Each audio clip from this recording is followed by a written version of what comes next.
Hello, this is the Bluthner Style 4, that's 150 centimetres long, made in 1935, and it's in our storage area here for assessment. This is typical flame mahogany, which is the most common one. It's a piano, kind of piano we want to source always. There's lots of interest in the Bluthner Style 4. It has a very mellow, beautiful tone, and it looks very attractive too. So let's just go around the whole piano and see what we can come up with. Well, this side's not too bad. Up till now, we've not done too badly, but round this long side here is very, very dried out. I don't know if you can pick that up on the video, actually. Let's see, especially at the top, at this end here.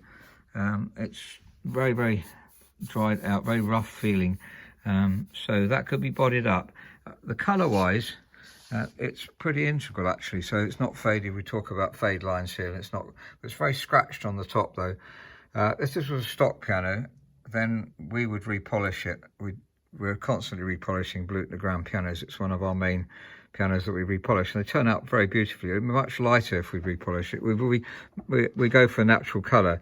This has been dyed before it was polished, I think, so it's much darker. But normally we can do dark if you want it dark, by the way. It's just that most of our pianos end up much lighter, as you'll have seen on other videos, I'm sure, if you've been looking at our videos. Now, looking at the basically, I don't think anything's been done to the piano hardly since it was made. The keys are very yellow. Now that can be lack of light, probably been kept closed. And if you're in the trade and know anything about this, it's always said that if you keep that closed, then they go yellow, kept in the dark maybe, so not got light onto it. Certainly if you certainly light does help to keep the key tops from yellowing, and they need buffing as well. We could scrape and polish them, in which case if we scrape them we'd take some of the yellow off, and that improves them enormously. It's quite a long job. It depends how thick they are. We'll have to look at that in the workshop. Legroom 61 centimetre, that's normal, and pedals are a bit on the high side, 7, so you wouldn't be able to get caster cups under there very easily unless you can lower the pedals, which is very difficult to do. Looking inside the piano, there's no moth or woodworm, which is very encouraging. Original tuning pins are quite loose on my lever, which means they're small, as we said before. And let's have a listen to some of them, because that one there, for instance, the tone is very mellow, really. It's too mellow in the sense that it should be a mellow tone piano, but we'll see the hammers in a minute. But the main thing I wanted to show here is one of those strings, this right hand one here, is lower than the others. So if we pluck them all, you can hear.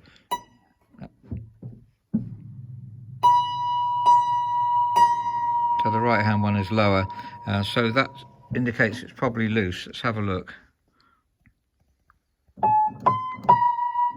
The pin is loose, but the other two are not so loose. Bluthner pins tighten quite well if you set them, so we'll try setting that and see if it gets tight. By the way, the pitch is 428, which is a quarter of a tone flat, very, very flat. Not been tuned for a long, long time, I think. This is a rest pin setter. The idea is to hold it tight so the pin doesn't turn around, and then hit it gently on the top, tap it just enough to roughen the wood. So I set the pin now, it's this one. You see, I haven't knocked it in very far, just tapped it gently to roughen the wood. The idea is not to try and knock it in too far, but to roughen the wood and make sure it doesn't turn when you're doing it. And that's pretty good. So the results are reasonable. It's not as tight as the ones next to it. Sometimes you can really tighten them a lot, so slightly questionable. I think I'm just going to give it another go.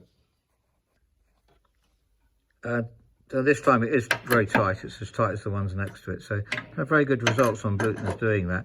I think the whole piano is dried out, as we'll see evidence of in a minute. One of the evidences you expect to see of drying out is soundboard cracks. Basically, the planks open up. Soundboard cracks don't necessarily affect the tone of the piano, but they do tell you that the piano is dried out.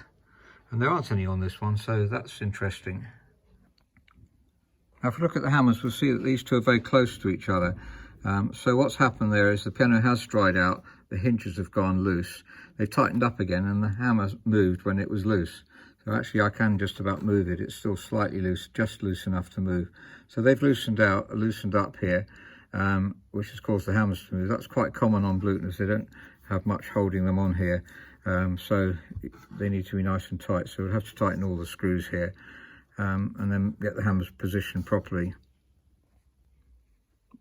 Looking at the hammers, it's been played reasonable amount at some stage. They're quite soft sounding. I think the hammers are perhaps a bit soft on the heads. We'd possibly like to change them. We'll have a listen to them, but you can see my fingernails actually making a mark on that hammer, so that's indicative it's quite soft really. So that will be difficult to reface it, get the next layer, but it will be difficult to voice it well. Piano is way out of regulation. This is B, and that's C, 41, 42, sorry, 40, 41. I've lifted, the hammers are higher up, and if we watch the way they get a lot further towards the string. It's much more sensitive playing. Very difficult to play sensitively when it's that badly out of regulation. So it's not getting nearly far enough. We'll look at I just want to show you a couple of more things. We've regulated the spring as well, so that it jumps up nicely, and this one as well. And this one we haven't regulated, so that's the screw underneath here. Now the hammers are too low. There's not a huge amount of wear. I don't think, if you change the hammers, you change the shanks and the rollers too, so you get new rollers. But they should be higher up. They shouldn't be resting on this rail.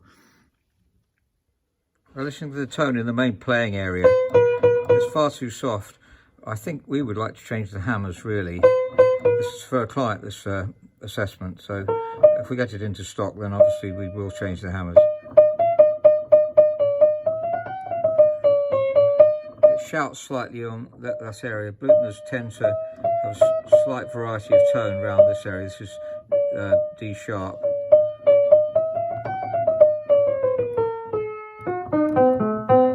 Another loose tuning pin.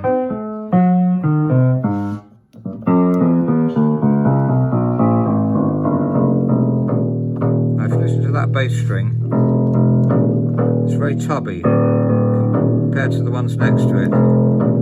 I'm going to have a try at turning the bass string. That's the one. See if we can get any more tone out of it by turning it. So first of all, we wind the string right down. Next, we're going to pull it off of the hitch pin. These are what we call English eyes in the trade. I don't know if that's right around the world called that, instead of German eyes, which hug the tuning pin and hug the hitch pin, and therefore it's very hard to get them off, but these are easy to get off. So let's see if I can hold my camera and you can watch me pull this off. There we are, and just pull it tight. We're just pulling it so we can get as much string as possible, then just taking it off here, and it's not turning, it's turning slightly to the left, so we're going to have to turn it. I didn't mention, we turn it in the direction of the winding, and these twine to the right, so we'll be winding it to the right and see if we can improve the tone of it. So I've wound it about one turn to the right, and let's have another listen to it. Let's get it fixed on first, of course. So you can tell which one we've done, because the underside is slightly lighter colour. It hasn't got so dirty, so you can see it right the way through the piano. It's obvious which one. Hopefully it shows up enough on the camera there. So it's this one here. Let's listen to the ones next to it.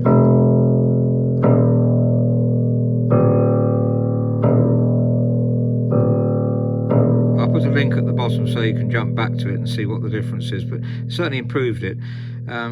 These are original Bluthner strings, we've mentioned before. They're coned right to the end there, so that's how you know they're originals. And modern ones are done differently. Sorry, I meant other makes are done differently. Like this is the Gauss and Kalman, very beautiful strings, and they come to here. You see there's a little ridge where there's double winding, and this winding is underneath, that winding is on the top. So it's coned right through. This top winding is coned right through on the Bluthner. So it's definitely improved it. Putting new strings on would be better. I don't like getting rid of the original strings because often they're wonderful tone. You might lose some of that, but you're going to get really a bit more clarity of tone, I think. having said that, if you live somewhere where you can't easily get new strings, you could try not just taking them off as I did with that one, but tying a knot in it and try cleaning it by tying a knot. That's something that does help as well. So that might improve it slightly. Don't put any liquid on them. I don't advise that at all. There's a great danger. They go so tubby, you wish you'd never done anything to them. You could try sanding them as well, trying to get the dirt out of them by tying a knot in them and then just working the knot up and down the string. We don't tend to do that. We're fortunate to be able to get new strings, and that's what I would recommend, but they're not a disaster. There's some others that need turning to. It's a short piano, so you don't get a very good bass on it.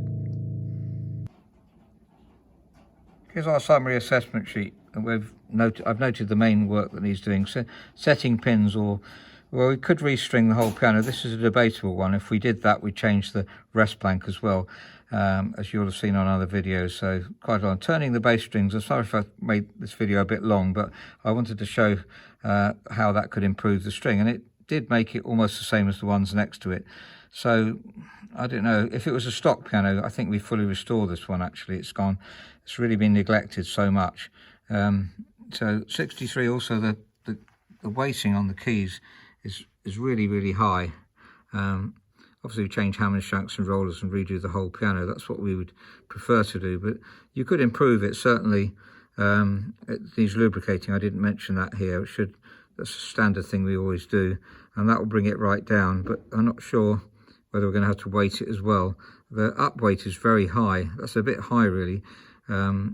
It'll go down, obviously when the down weight is, hopefully will go down to about 35 or so, which would be much more pleasant. High up weight isn't that pleasant to play. And I better stop, sorry, the video is really long. So that's an assessment for restoration of a Bluthner grand piano, 150 centimetres long, made in 1935. It's been very neglected really, and there's a lot of work to do. The touch is one of the main things for a musician. You certainly want the touch improved, and then there's the tuning pins being a bit loose. So if you just wanted to recondition it, it may be possible to reset the pins, to turn the bass strings, to try and improve them as much as we can. If it was our stock piano, I'm pretty certain that we would fully restore this one. We would just do everything, hammers, shanks and rollers as a standard for the action, and then so many things that need doing really on the piano.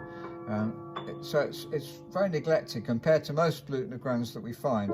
Certainly if there was one that we bought into stock, we obviously very careful to buy ones in that aren't very used into stock. So we check them out very carefully before we get them. So this one, it can turn into a wonderful piano, obviously. If it's just reconditioned, then it will still be lacking in some areas. The bass, the hammers need changing really. It's very hard to get a good tone out of these ones, I think.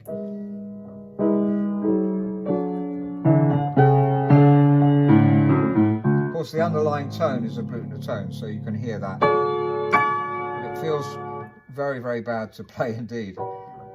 So I won't get this video any longer. It's already very long. Sorry about that, but I hope it's been helpful, and thank you very much for listening. If you've got a grand piano that needs assessing, then please let us know. info@robertspianos.com. Write to us if you want to buy a Bluthner grand piano of this style. We certainly try to source them and sell them.